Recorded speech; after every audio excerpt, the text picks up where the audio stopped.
Hey, it's Kesha. Welcome and welcome back. So today we are going to take our next set of chapters in the Aquarian Gospel of Jesus the Christ. First, let me start by saying beware of last-minute decisions that seem like good ideas. It's kind of like a shortcut that leads you the long way around. So I think we'll start, as we did last week, with a little meditation just to get us centered and ready. So let's just get comfortable and close our eyes. Deep breath in and out.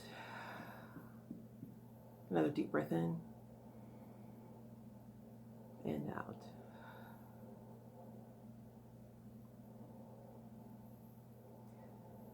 Feel your sit bones, comfortable in their seat, legs relaxed, torso relaxed, head and neck relaxed. Mind relaxed. Another deep breath in and out.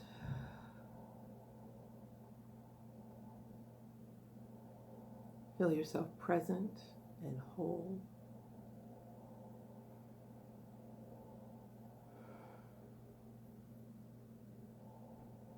At peace.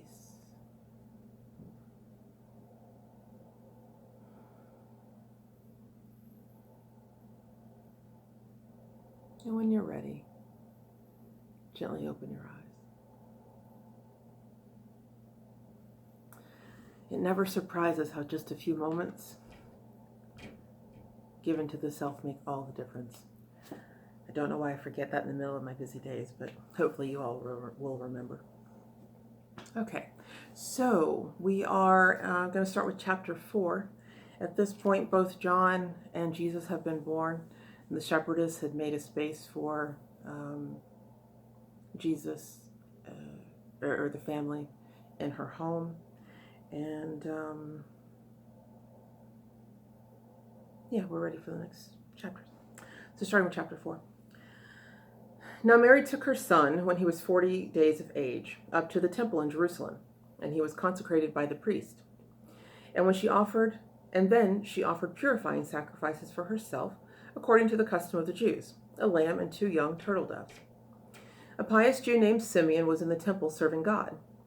From early youth, he had been looking for Emmanuel to come, and he had prayed to God that he might not depart until his eyes had seen the Messiah in the flesh. And when he saw the infant Jesus, he rejoiced and said, I am now ready to depart in peace, for I have seen the King. And then he took the infant in his arms and said, Behold, this child will bring a sword upon my people, Israel, and all the world. But he will break the sword, and then the nations will learn war no more. The Master's cross I see upon the forehead of this child, and he will conquer by this sign. And in the temple was a widow, 84 years of age, and she departed not, but night and day she worshipped God. And when she saw the infant Jesus, she exclaimed, Behold, Emmanuel! Behold the signet cross of the Messiah on his brow. And then the woman knelt to worship him as God with us, Emmanuel. But one, a master clothed in white, appeared and said, Good woman, stay, take heed to what you do. You may not worship man, this is idolatry. This child is man, the Son of Man, and worthy of all praise. You shall adore and worship God. Him only shall you serve. The woman rose and bowed her head in thankfulness and worshipped God. And Mary took the infant Jesus and returned to Bethlehem. Chapter 5. Beyond the river Euphrates, the Magians lived, and they were wise and could read the language of the stars, and they divined that one, a master's soul, was born, and they saw his star above Jerusalem. And there were 3 among the Magian priests who longed to see the master of the coming age. And they took costly gifts and hastened to the west in search of him, the newborn king, that they might honor him. And one took gold, the symbol of nobility, another myrrh, the symbol of dominion and power. Gumthus the other took, the symbol of the wisdom of the sage. And when the Magians reached Jerusalem, the people were amazed and wondered who they were and why they came. And when they asked, Where is the child that has been born a king? The very throne of Herod seemed to shake.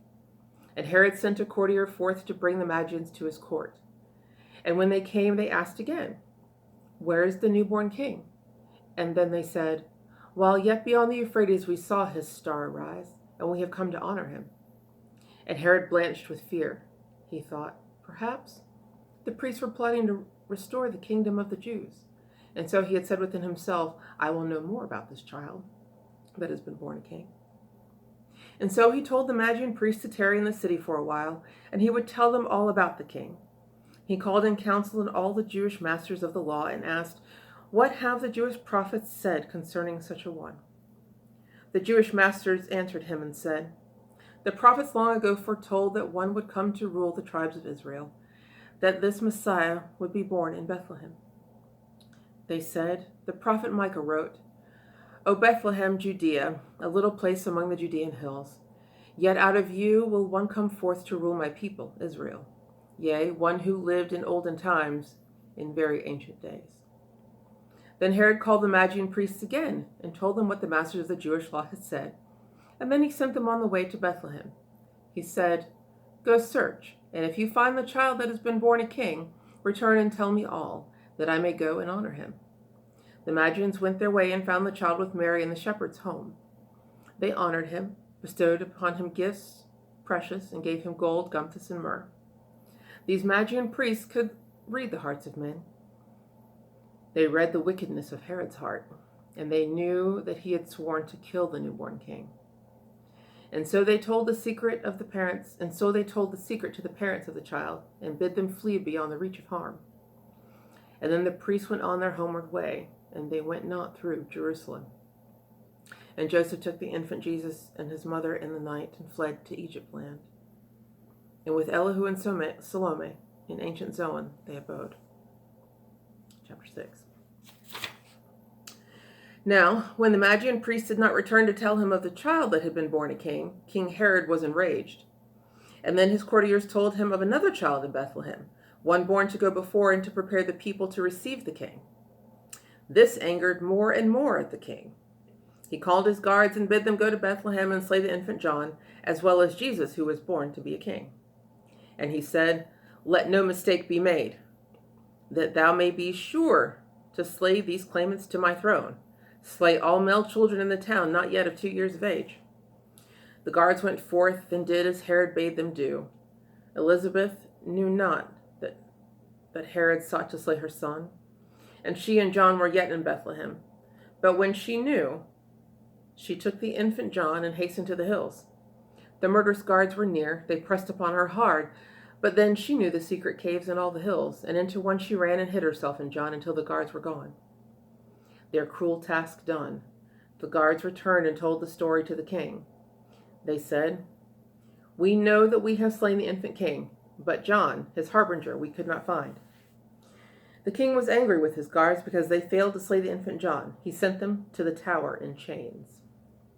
And other guards were sent to Zacharias, father of the harbinger, while he was serving in the holy place, to say, "The king demands that you shall tell where is your son." But Zacharias did not know, and he replied, "I am a minister of God, a servant of the holy place. But how could I know where they have taken him?" And when the guards returned and told the king what Zacharias had said, he was enraged and said, "My guards, go back and tell that wily priest that he is in my hands, that if he does not tell the truth, does not reveal the hiding place of John, his son, then he shall die."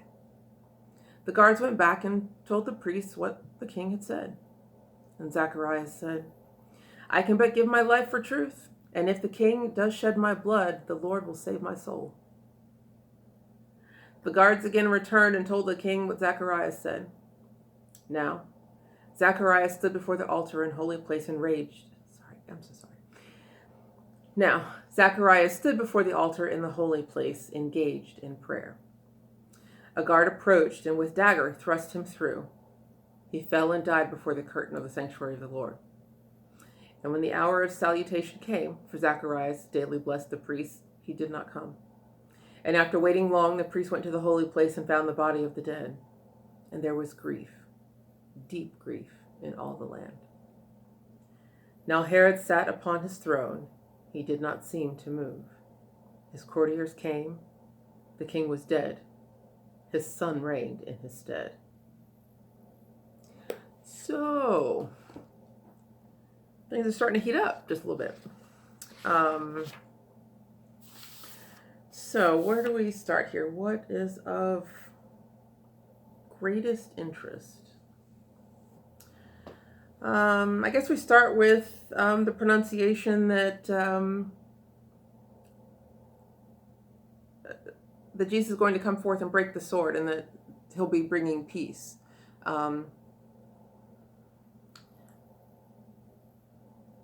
Interesting idea that it's going to take a sword to break a sword.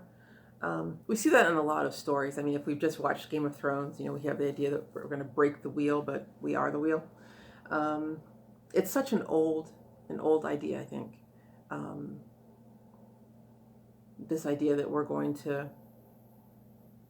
you're going to dismantle a system using the system.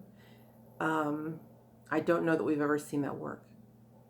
I can't think of a time where that has. If you all can think of one, put it in the comments and let me know. But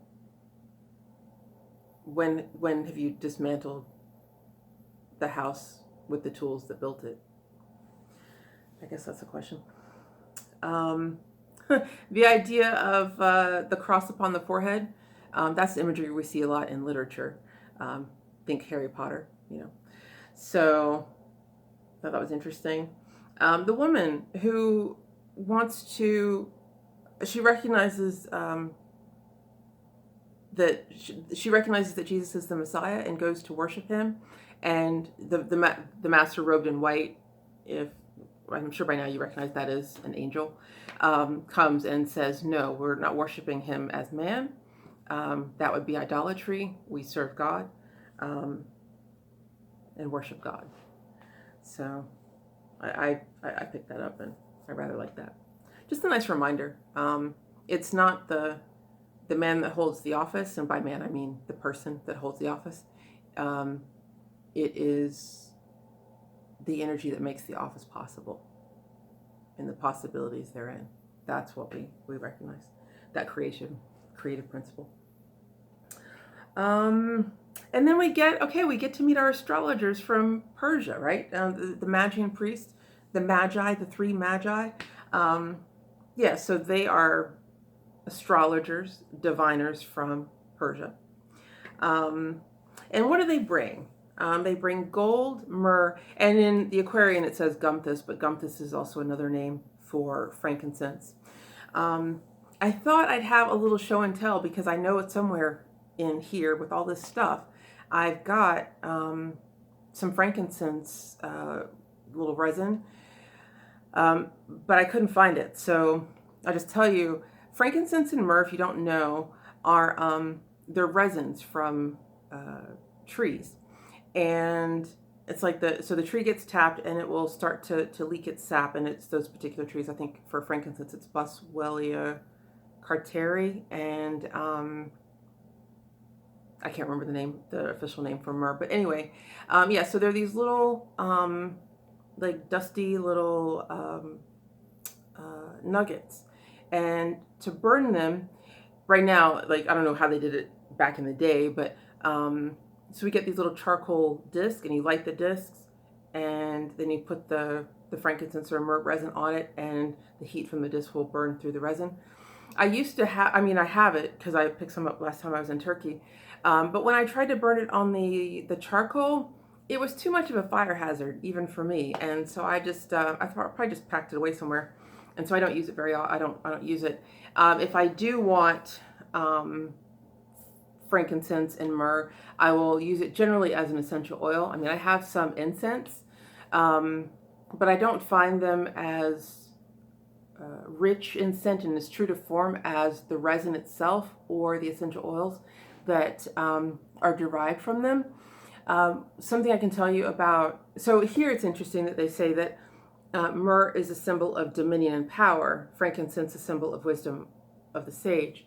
Other sacred definitions of myrrh speak of it being the oil of the mother, which I think is interesting because one of the properties of myrrh, and one of the ways that I like to use the myrrh essential oil, is for healing. It has, I've called it like it's liquid stitches. So if ever I get a cut that's fairly deep, I will put the myrrh essential oil on it, and within a day or so, it has sealed itself closed. It's a rather sticky oil. It's not fluid like you would think of an essential oil would be, and so that's one of the ways I like to use it. And I think that's a pretty powerful gift to give, one, to a child and their family, but also that the Creator has given us to make use of. Frankincense, one of its divine associations or definitions is the oil of the Father, and it too has healing properties, and the range of things that you can use that particular essential oil for is pretty extensive. Yeah, I think that's very interesting. And then gold too has healing properties, and my favorite, or the one that I tend to use it for, that's the least conventional, that most people are shocked to hear that I use it for, is for styes in the eye. And it's something that my big one taught me, when I was a kid, that she would take her gold ring and have me lick the band and then rub it on the inside of my eyelid, and within a couple of hours the next day, the stye would be gone. And I've used that to great success all these years since. So I think that's interesting. So yeah, I just thought I'd share. What else did we see here that was of interest? Well, so I mentioned that the Magian priests, we caught that they were astrologers, right? They read the sign of the stars. But they also were diviners of the heart. They were able to read the heart of Herod and recognize his duplicity, or his propensity to do evil and want to harm the child. I don't know. I like to see that we recognize there are those who can divine the secrets of the things that are behind the scenes, and they have a place of respect. Don't let anyone tell you that witches are evil. What else? Or that all witches are evil, I should say.